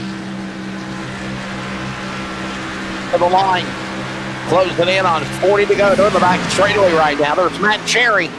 Remember, Matt Cherry and Jonathan Kirkfield struggled with old tires in stage 2. They hung back. Yep. Right now, Cherry 7th, Coatfield 9th. You see him right there popping into view, getting around Raul Besma at the line. And there's So still the pit window has officially opened. We are all right. 41 to go. Let's see if these two up the front here, who the gap is still 1.5 seconds. They've got a bit of traffic coming at the moment. That's okay. That's only the 22nd spot there. Double B, Brandon Broadfoot. But this is going to be interesting. Brandon Broadfoot actually drove around them. He got fresh tires a couple laps ago, and he just drove back around. Yeah. There you go. So he's probably in that fastest 5 for 5.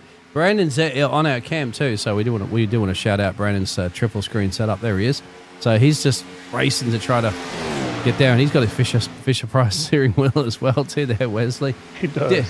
Different steering wheels for the drivers, because if you look at Harden's, he's got one of those old school, like trucker wheels.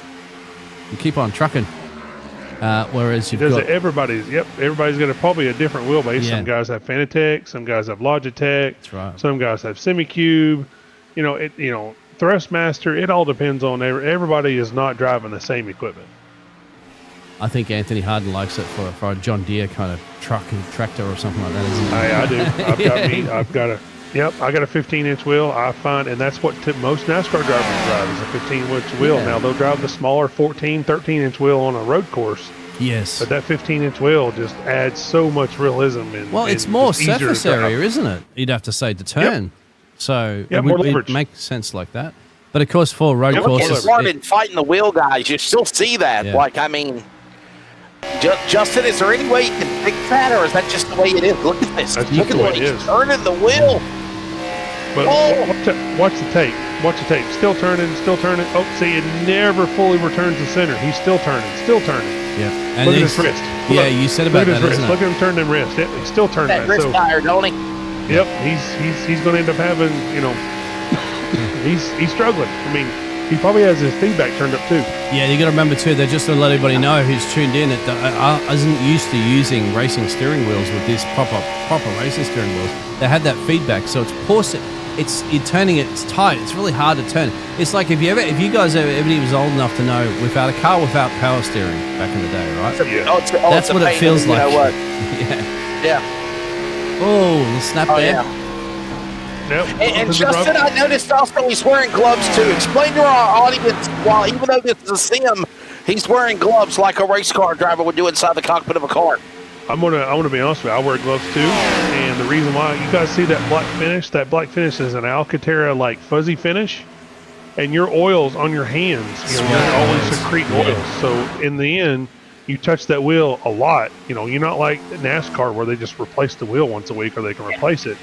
A lot of guys are on a budget, so we run the gloves so that way we don't ruin the finish of the wheel and we still have that good grip. Otherwise, gets caked over, and it is real shiny and it looks gross. And these things cost Guys, hundreds of amongst all dollars. this talk about the freaking wheel story, Anthony Hardin is battling Tristan Bruce for the win, for the lead.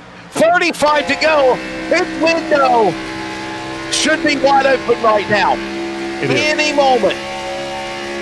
Oh, and you know, you're referring to the steering wheel having oil on it. It's like greasy chicken wheel, right? Yeah, You're greasing chicken. Exactly. And they're expensive, Exactly. Wesley. So- They're expensive. These things cost a lot of money, so you don't want to just be like, you know, putting your oily hands over there. As much as you clean your hands, it doesn't matter. You're sweating when you're racing. Doesn't of course. matter. You're sweating. Yep. Yeah. So my wheel was $200 and something. You know, that takes you know, as sim racers, like I said, we're on a budget. Some of us are on a budget. So Yep, you'll find most we make drivers it work with what we do. gloves. It's easier to replace a $10, $15, $20 pair of dollar gloves compared to a $200 wheel.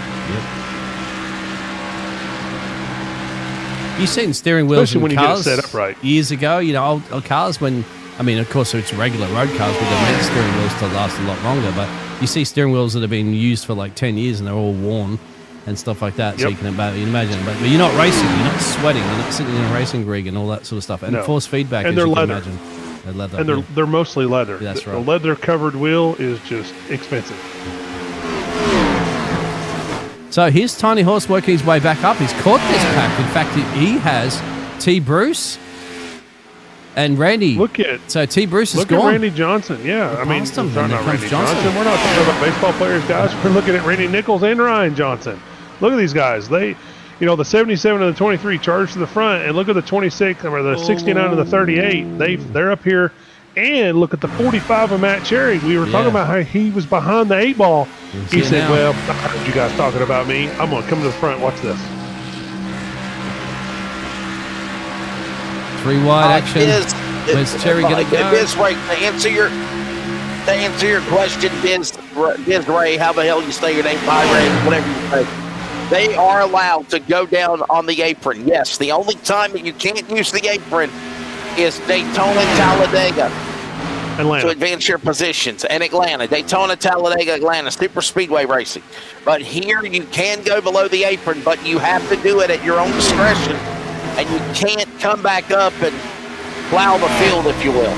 So here's your banking too, as you can 30 see. to go on a 4. So there's an example of going down on the inside apron. There's also a yellow line. Look at Cherry! Wow. Matt Cherry with a renewed vigor gets around Johnson, gets around Hardin, and sets his sights on Bruce and Nichols. By the way, those were the 2 drivers in the top 2 that were your stage winners tonight as well with the ServPro 220. We're close to pit lane now. Look at that, 31 laps they've been since on this set of tires and tank. Next 5 or 10 laps, man, I think they're going to be coming in wide open. Now, Justin, let our audience know if you can find friends to come down pit road with you, that's a good thing, but it's not like super speedway racing where you have to draft with somebody to get back on track and get up to speed. No, but it does help, but it ain't the thing. It ain't what you, to be honest with you, clean air is king here. So, on fresh tires, if it were me, and, if it were me, I'm not pitting until this thing's run dry. I'm just not doing it. Almost. That's good driving here. Allowing the gap. Buzzy Mongold down first in pit road. So he's gone down. Look at this. Oh, these there two goes are Buzzy. Yeah, these two are going to be very careful. The 45 of Matt Cherry is allowing the space when he comes up close to the wall.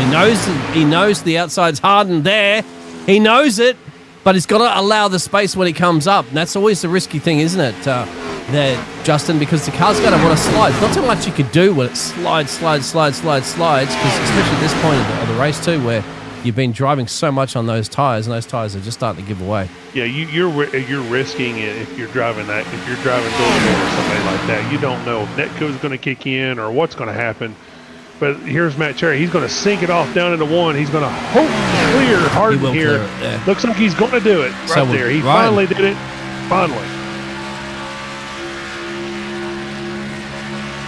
Now, look at Hardin and Johnson and all of this big gaggle of traffic going at it. By the way, don't count out Ryan Johnson. Here comes the Tiny Horse on the inside, number 38 Toyota. He's been patiently hanging in the back, but he's got friends, and he's starting to climb with 25 to go next time by. Oh, this is dangerous back here too. It is very dangerous. Now watch the 12. He just pitted. We'll watch his lap times as he gets back up to speed, and we'll see the Mongold, by the time way. difference. The 12 Yep, that pitted was Mongold. Yep, we'll see his lap time difference. We'll see how much of a difference that makes here. So look at that from Anthony Harden, who was running up the front. Remember T. Bruce earlier? He's dropping back to 8th place behind all this. He burned the goodies off. He burned the goodies off his tires. Justin Keller only assist as well. If we close in on 25 to go, they're going to come down pit road. They're going to take on new tires. That's the wise thing to do, obviously. But they're going to be pushing it hard. Those tires are going to be good for speed for about 10 to 12 laps, and then it's going to go. So you've got a dozen laps or so to push it to the front or stay up in the pack as much as you can. Correct. And just looking at Buzzy Mongold's last time compared to the leader, and Randy just pitted, he's a full second faster than these guys. So if he can maintain this, he'll catch them real quick. But they're going to have freshies behind them, so we're going to see what happens here. You can see Pete Johnson. Johnson. Look at Buzzy Mongold, 30.76 on the second. I mean, look at him, a full second of difference. Randy Nichols on pit road. This is getting dangerous right here, gentlemen. This is getting pretty dangerous right here, especially if people want to peel the pit road. T. Bruce in, Cherry in. If we get a caution for a lot of these guys, that's even better because they don't have to worry about green flag pit stops or this kind of panic racing, if you will. Bruce is in. Cherry's in. Pit stops underway. Money stop here at Chicagoland. Final race of the regular season. Matt Hudgens, Joshua Corner. They're all on pit road. Randy Nichols, by the way, first car lap down. If a caution wants to come out, They're he coming would in. get the free pass. Diebold Here comes now more cars in. And Johnson. Roger Diebold, Ryan Johnson, and they almost hooked one another in the back. So where are the rest of the field going to start coming in at the moment? Jonathan Caulfield back up to the lead of this race. He has led a couple of laps before in the past. Yeah, 3 of them to be in fact. But Randy's led the most there. Cherry, T. Bruce. Of course, now the pit stops are occurring with 22 to go. Where's everybody going to start coming out? I'll show that track map up there, give you an idea of the dots. This is going to be like, you're playing with lots of Lego or something like that. It's dots everywhere. We'll get an idea very soon. Drew's gone off track somewhere. Drew's off track somewhere. Oh, he's just slowed down. Did he run out of fuel? Hey, did he run out of fuel? Drew Balaferis off the pace. Yeah. The 54. Nope. It's not near the pit He's stop. back up to speed. What happened? I don't know. Actually, see if we've got a quick replay of that one. I'll take a look at it real quick, and I'll let you know what happened. Oh, no, there you go. Here we go. I think he just had a little bit of a Watch the slide. 54 behind Cofield right there, the white card. Yep. Oh, He just lost it. No. He overshot pit road, guys. He overshot wanted to come down pit road and overshot the pit stall. That's what happened. Cofield's now on pit road. yep. So Harden's the leader. 20 to go. By the way, Premier Racing Setups, 20 to go. We'll go side by side for just a moment to thank our partner for NASRA. Road setups, super speedways, dirt, pavement, NASCAR, you name it. Mention NASRA and checkout. Get 15% off your order, and 15% goes back to NASRA as well. Premier Racing Setups, and what a stage. Under 20 to go as they come to the line. Harding in the lead there at 20 spots there, Justin. Yep, Harding in the lead as he's 43 laps. Mark Cofield, 43 laps. Drew Ballesteros, 43. Andrew Olszewski, 43. Robert Richards, Anthony Burleson, Brandon New have still not pitted. Anthony Harden coming down this time for freshies right now. He's coming down. So the question is, with these guys pitting this late, how hard do you push? Do you push extremely hard, a little hard? If I'm coming down this late, I am pushing as hard as I can to get back to the lead because these guys out here are literally running a full second faster than you. I don't know if pitting this late was the call. I think you should have pitted about 10 laps ago and see where this all lays out because it's tough to kind of push real hard when you got traffic. Now it's 57 pitting this time. Did you say T. Bruce is in the net lead of this race? No, he just got the call on the radio. That's why I'm reporting it. I just heard it. He's in my ear. He just said 57 pitting. Yep, here he is. Caulfield's down. See? Drew Ballesteros, last time he pitted lap 72. Andrew Olszewski as well. Mark Cofield is in. Robert Richards is in. Tony Burleson, Kevin Edwards. Drew Ballesteros, who overshot his pit stall, is back up in front, and he's not pitted yet. Only three cars remain that have not pitted. And let me clarify, he didn't overshoot his pit stall. He overshot entering pit road. It's what the 54 did. Got to be coming in now. He's Not coming now. in. Here he He locks him up. So- Here he comes. Ballesteros in. Andrew stays out one more. with 16 to go. He got Danny Hamilton special here at the moment for Andrew. He's going to stay the longest out there. So Brandon New as well. They haven't come down. So the drivers are stretching their tank to the absolute limit here. So they'll be a little lighter, of course. One or two laps of gasoline going into this one. But they're going to take 4 tyres. That's got to be for sure. Drew's at a pit stop at the moment. Still showing fuel there, but he'll take tyres. Here comes the Here number comes 2. Altuski. And the number 2 Andrew is going to rerun Altuski's behind him. in. Brandon New now, the new leader, 7 seconds back. New's coming 15 in. to go at the line. Brandon New locks him up. Yep. He's onto the pit lane. So it goes to T. Bruce now. And Tristan Bruce, 20 seconds back. When he comes back to the line, State 1 winner from Denver, fresh in from Daytona there. It's going to be the new leader. But in pursuit is going to be Randy Nichols, Roger Diebold, Matt Cherry, and Buzzy Mongold. With all the pit stops starting with the 12 there, Justin.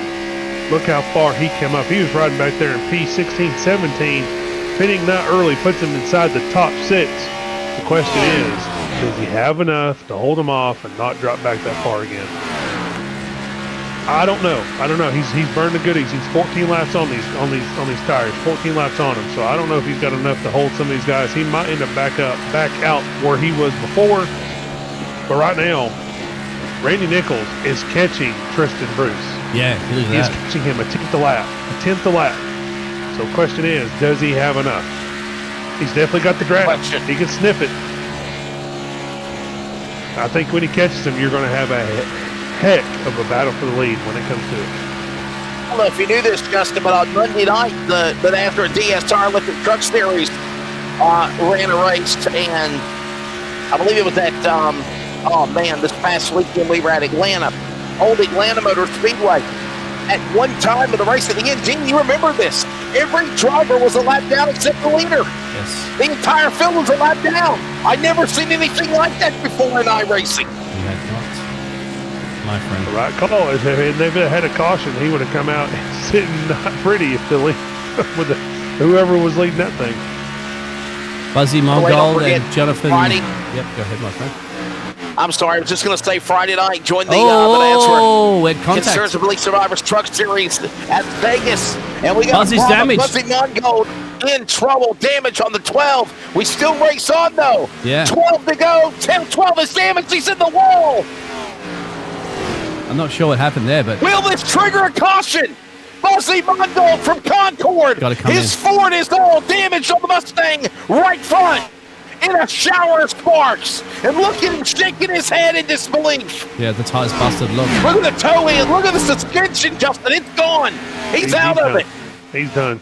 The 7 too. The 7 looks like he made contact with the 7. No Kevin Edwards. iRacing caution. We're going to let this thing roll. Kevin Edwards is he referring to. And the Yes. 7 back as well. We stay green. Pin to go. Bruce in the lead. There is now the battle between Trofield and Johnson for 5th coming out of the corner, Dean. Yeah, 10 to go at the line. And we also got another battle up the road there between Cherry and Diebold as well, too. This was potentially for the last step of the podium between these two drivers. So Cherry's going to go rampage up the inside. He's going to say, all right, Diebold, what you got for me? Nothing, he says, for now. Diebold could do the switchback later, and he will try it, perhaps the hooligan entry. But that's the situation at the moment. So Cherry up into the final podium position to one spot down from where he started this race. But Randy is catching T. Bruce. And he's catching him quick. And they've got a lot of traffic up the road, gentlemen. I'll show that in the track map right now to navigate through at these speeds. Richard's high side. Nichols on the bottom. Will clear by him. They're in single digits now. 9 to go. Tristan Bruce now. Brandon New to his inside. All this going on as Bruce up high. Nichols is in hot pursuit there. Justin as they work off the corner. 8 to go. Out of 4. And Brandon New gets in front of Bruce. Yeah, he's still racing, isn't he? Brandon New just put himself back on the lead lap. He says, I'm not giving this up. I'm not rolling over. I'm still fighting. that's we going to might help get a caution Randy. and I can fight for here. So I'm not getting rolling over. And Tristan Bruce is like, oh man, all this dirty air is killing me. Look how tight he is off the corner. Yep. To get high, trying to keep it off the safer barrier, the Grant retaining wall, and all the while looking in his rear view mirror. Here, kitty, meow, meow, meow. Here comes the Texan. The horns are out.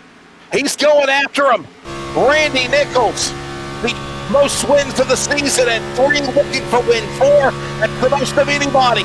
And he's setting his sights now with 7 to go, Dean, on the yellow machine, the school bus at Tristan Bruce. You need to focus right now. If you're Randy, you just got to focus and do just qualifying laps after qualifying laps after qualifying laps. You don't want to burn it too much. You don't want to overheat your tires.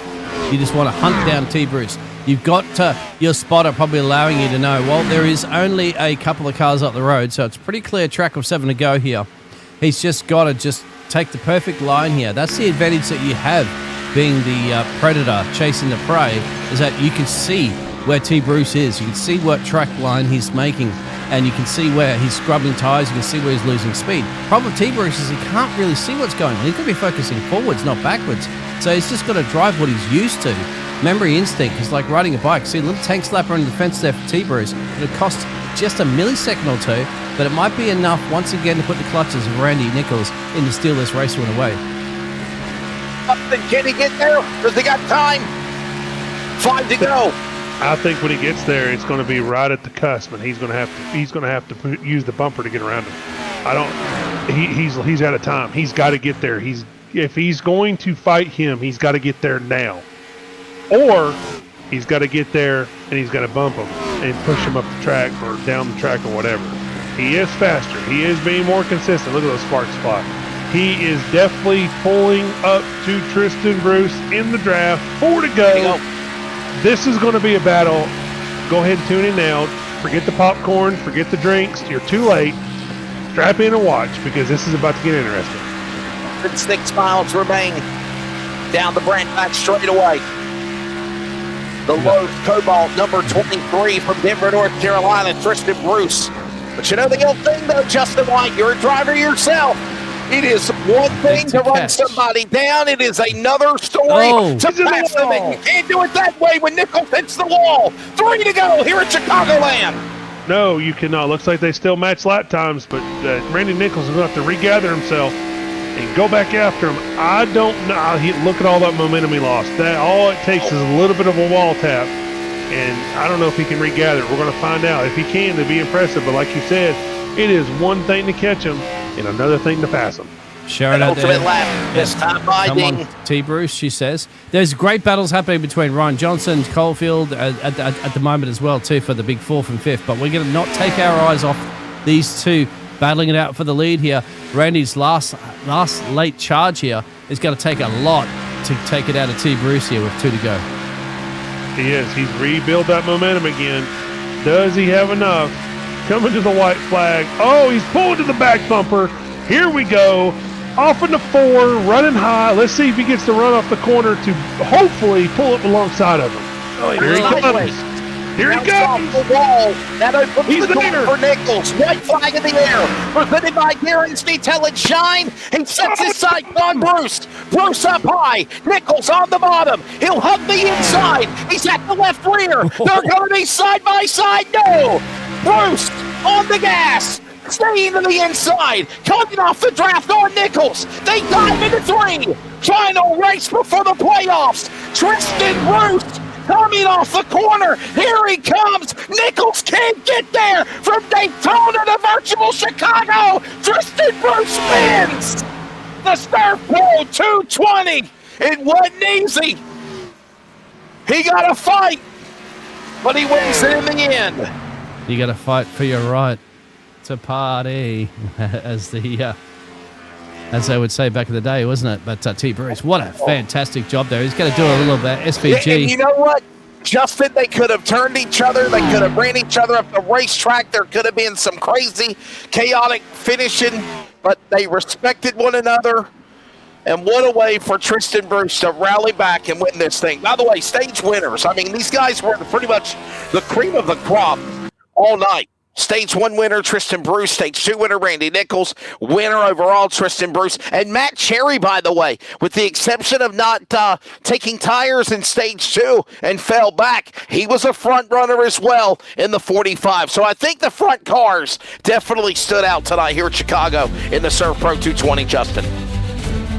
Yeah, very, very impressive. That was heck of a drive by Tristan Bruce here to cap it off. I mean, wow, what a finish. Battle for the whole season, and it come down to the final lap between the 23 and the 69. Can we get this again for the final race of the season? Oh, I hope so, because it's going to make for some fantastic entertainment. Buy stock and popcorn, buy beer, buy sodas, it doesn't matter. Strap in as we hit these final 7 races to decide the Season 2 champion of NASRA Cup Series. Look, correct you. The regular season's done. Regular season's finished after tonight. We go to the playoffs next week at Nashville. That's what I'm saying. Yeah. I want this finish at the final race of the year. Buy stock and popcorn and buy it in beer and drinks. Sit down and watch these final races because it's going to be just as exciting as this. Well, ladies and gentlemen, here's the results. Tristan Bruce will pick up the victory. Randy Nichols second. Matt Cherry third. We'll talk to them coming up in the 49 North Collision post-race interviews coming up in the winner's circle. Ryan Johnson fourth. Jonathan Cofield top 5. Roger Diebold, Anthony Hardin, Raul Meza, Mark Cofield, Jonathan's dad of the Harley-Davidson ride. Welcome, sir, to NASRA. Finish into the top 10. And Drew Ballesteros as well there, Justin. Dean, what about it? Yeah. Looks like Dane Hagan, Tony Burleson, Matt Hudgens, Ben Scalen, Andrew Olszewski, Cody Knott, Joshua Corner, Brandon New, Brandon Broadfoot, and Peyton Johnson round out your top 20. Robbie Richards, Buzzy Mongol, Jeffrey Johnson, Kevin Edwards of Ruthless Racing, Matt Holmes, Joshua Rodriguez, Trevor Williams, who got taken out early, and also Chase Albright, who was disqualified from the race for various reasons. We won't go into those, but that rounds out your top 28 for the entire, as the final race of the regular season is now done. Tristan Bruce is your winner, and we will talk to him in 1 second. Or a moment. This race was 133 laps, 203 miles. There were 19 different lead changes amongst 10 drivers, 5 caution flags for 16 laps total. Raul Meza, the hard charger of the race, up 20 spots. Tristan Bruce was the man that led the most laps and being the winner at 38 laps led. Tristan Bruce, obviously the fastest lap of the race as well. And Brandon Broadfoot with catch fence mid-pack was the fast qualifier. Don't forget, he's, of course, got the Variety Pack Racing Series, his Daytona 500 Saturday night. Inviting everybody to get signed up. If you're not doing anything Saturday, join them. And Brandon Broadfoot, obviously a great member of the NASRA family. Looking forward to seeing what he does on Saturday. Tristan Bruce winning from Denver. We chat with him and the others when we come back after the break. Final post-race of the regular season. The playoffs are next week.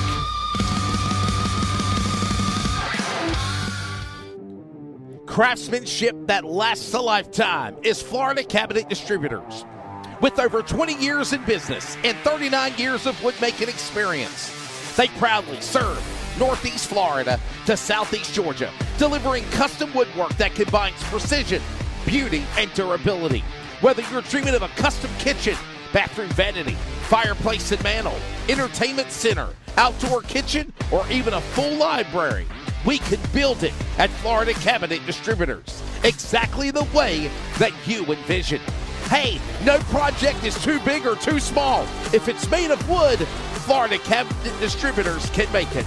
Call or text Steve today. Yes, they gave us his personal cell number, 904-874-3442. That's 904-874-3442 to book today. Florida Cabinet Distributors, craftsmanship that lasts a lifetime.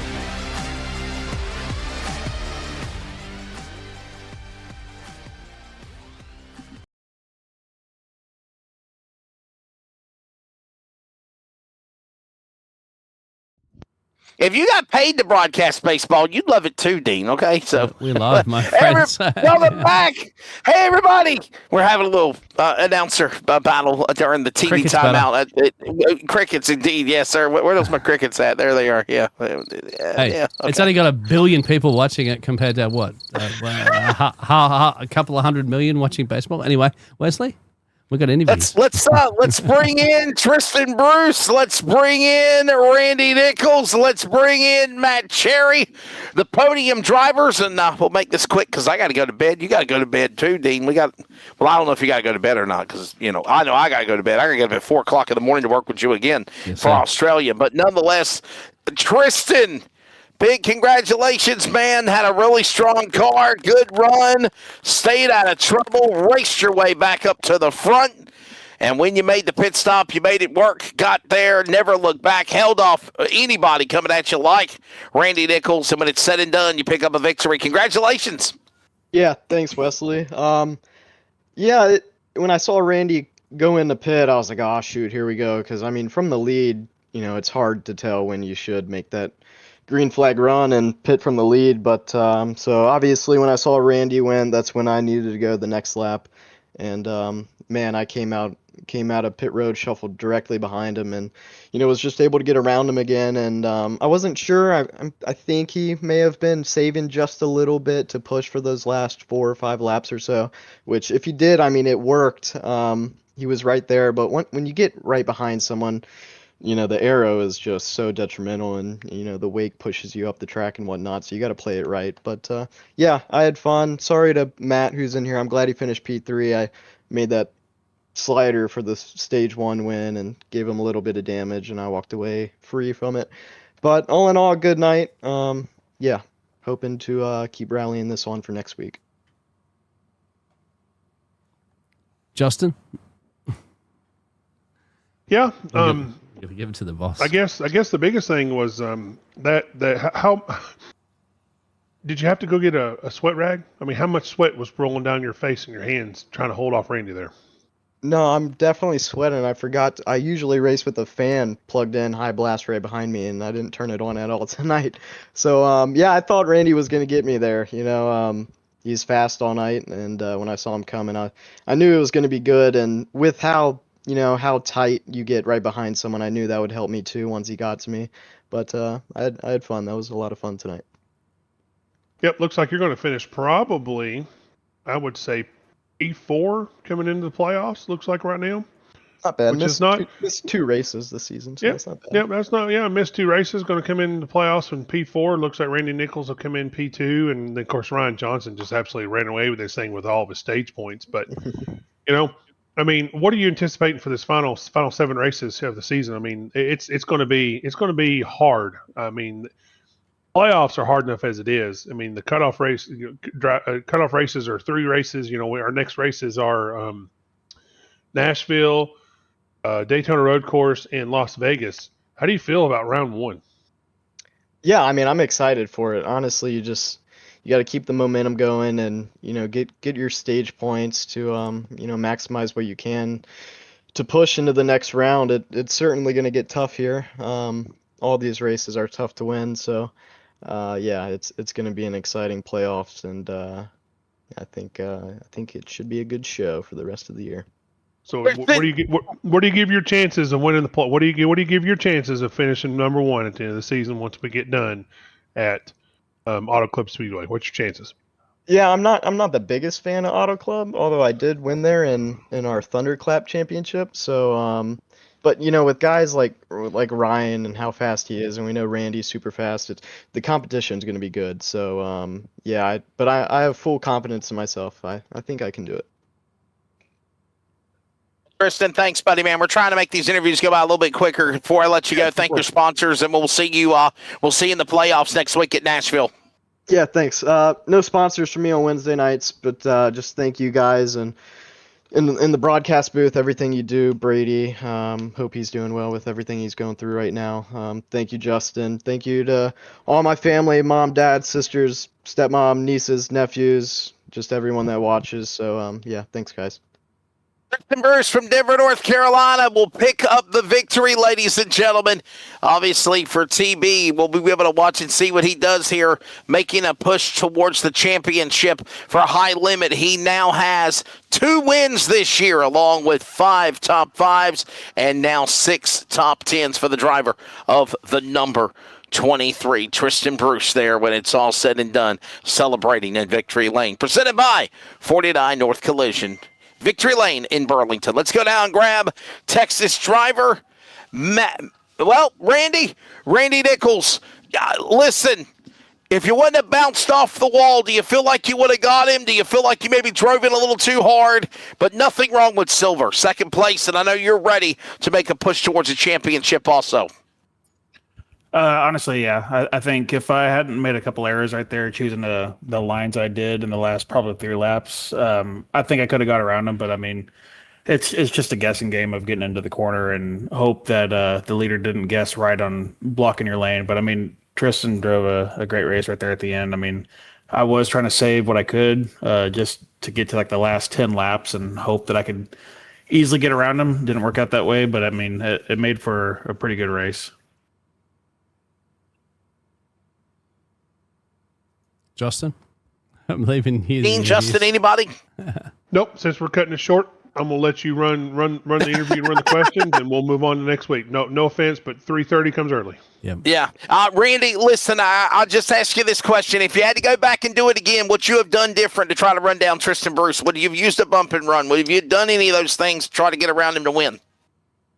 No, I don't want to race anybody like that just because I don't want anyone to race me like that. Just, I think wrecking somebody and, really running into them and moving out of the way is pretty cheap. I like good, hard, clean racing, and that's what, I was trying to do. I mean, I could have, ran them up the track in the wall off of 2, Kyle Busch and Kyle Larson but I don't want to do that. And I don't think anybody in this league really wants to win like that. Slide job. It happened right there at Chicagoland at this place a couple of years ago. It felt like between those drivers of Kyle Busch and Kyle Larson that he's referring to. Hey, listen, Randy, before we let you go, thank your sponsors, man. We'll see you next week. Yeah, thanks to Florida Cabinet Distributors, and thanks to everyone, my fiance, dad, everybody that watches out there. There you go. Houston, Texas driver, Randy Nichols, ready to make a run towards the championship. The man's got 3 wins, most of anybody this season as well. Let's grab now Matt Cherry. Matt will finish 3rd. Matt, you're up there, right? The strategy of not taking tires in stage 2, what was the reason of doing that? And do you feel like that hurts you in trying to win the race in the end, settling for 3rd, sir? Didn't really hurt us. I just kind of thought we were going to have a late caution. I just wanted to have that extra set land just in case. I'd rather have them than not have them. But, yeah, we fell back in the field there. I think we came back and finished like 7th or 8th for stage 2. And, we took tires, but I got that right side damage that couldn't get fixed, and I was just pushing really tight all night long after I got that damage. But it's just hard racing out here. You couldn't pass on the bottom. I was catching guys from 3-4 seconds back, and I'd try to pass them on the inside, and then they would just drive you back on the outside and wouldn't let you go. 77 did me that way. I was getting really frustrated with it. I gave him a shot down the front stretch, and I just held it wide open the next corner and blew right by him. But it's hard to pass out here tonight. And I think if I wouldn't have got held up by the 77, I could have been up there with those guys. But it is what it is. We'll take P3 and we'll move on to next week. Final question. Please segue this to thanking your sponsors as well. You are in the playoffs. You do have a win. What's it going to be like resetting to go after that championship starting next week at Nashville? I race at Nashville Monday, so I'll get a little bit of practice in for that. I'm not the greatest at Nashville, but I'll be able to hold my own. I don't like road racing, so that's going to be terrible for me. But Las Vegas, I won there a couple of weeks ago on the Monday series, so I'm looking forward to that one definitely. Yeah, that's works out really well because, as he mentioned, Nashville Super Speedway, the NASRA DSR Electric Truck Series are also running there this upcoming Monday night at Nashville. And, of course, Vegas coming up this Friday night for the C.O.P.S Truck Series as well. Tracks very similar, though different, very similar to Chicago, Nashville, obviously very close proximity to Nashville. Looking to see what goes on. Matt, thanks for your time, buddy. For letting you go, thank your sponsors. I'd like to thank my sponsors and everybody that, watches this and puts this together. It takes a lot of hard work keeping this thing going, and I appreciate the hell out of it every week. It gives me something to do when I'm bored, so thank y'all. There you go. From Scottsville, Kentucky, ladies and gentlemen, that is Matt Cherry. He will finish in the number 3 position. He's got a win earlier this year. He won at Michigan. Michigan a lot like Nashville or Chicago or Auto Club or Vegas. And obviously, he'll settle into the playoffs coming up. Well, ladies and gentlemen, there's a look at the results. We'll get ready to wrap her up and get on out of here. Don't forget C.O.P.S Truck Series at Auto Club Speedway this upcoming. I'm sorry, they're going to be at Las Vegas this upcoming Friday night, Las Vegas, for the NASRA 360 Racing Network 220. Next Monday night, NASRA DSR Electric Truck Series again is at Nashville.